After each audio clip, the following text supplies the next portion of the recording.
मोठ्या संख्येने अक्षताताईला न्याय देण्यासाठी इथे एकत्र जमलेले आहेत। परंतु सरकारला विनंती आहे की गेल्या तुम्ही जर महिनाभराच्या घटना बघितल्या, कालच या ठिकाणी उरण येथे एका महिलेवरती अन्याय झाला। त्याचबरोबर तुम्ही बघितलं वळलीला सुद्धा एका महिलेला गाडीने उडून, ती मच्छीमार महिला होती आणि ती तिच्या व्यवसायाकरता चालली होती आणि निर्गुण पडत म्हणजे थोडक्यात हत्याच केली गेली आहे। आणि अशा सर्व गोष्टी चालू आहेत। सरकारचं मला वाटतं या ठिकाणी लक्ष नाहीये।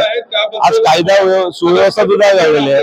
आज पोलिसांच्या ठिकाणी कामामध्ये सुद्धा हस्तक्षेप केला जातो। हा आमच्या जवळचा गुन्हेगार आहे, हा याला मदत करा, ते करा। मला वाटतं पोलिसांच्या कामात हस्तक्षेप या ठिकाणी कमी झाला पाहिजे।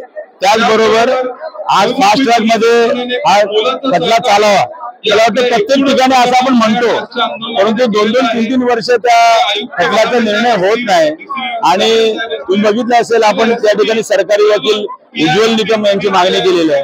आणि मला वाटतं या ठिकाणी सरकारने आम्हाला आश्वस्त केलं पाहिजे की हा जो आहे 6 महिन्याच्या आतमध्ये याचा निर्णय होईल। मग ते हायकोर्ट असेल, सुप्रीम कोर्ट असतील, त्यातले चांगले वकील या ठिकाणी लावावेत आणि जेणेकरून या कायदा सुव्यवस्थेचे जे धिंडवडे चाललेले आहेत ते मला वाटतं त्या ठिकाणी दूर करावे।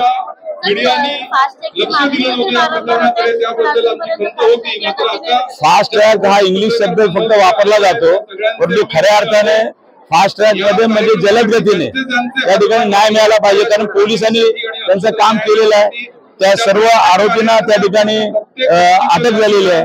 मात्र देर कशासाठी? त्या ठिकाणी तातडीने त्यांनी फास्ट ट्रॅक मध्ये ही केस त्या ठिकाणी लावण्यात यावी आणि या ठिकाणी चांगले वकील त्या ठिकाणी दिलेले आहेत आणि पोलिसांच्या कामात हस्तक्षेप त्यांनी करू नये यासाठी प्रत्येकाची मागणी असते। परंतु आज तुम्ही बघितलं असेल 2-2, 3-3 वर्ष त्या फास्ट ट्रॅक मध्ये एखाद्या व्यक्तीला न्याय मिळत नाही।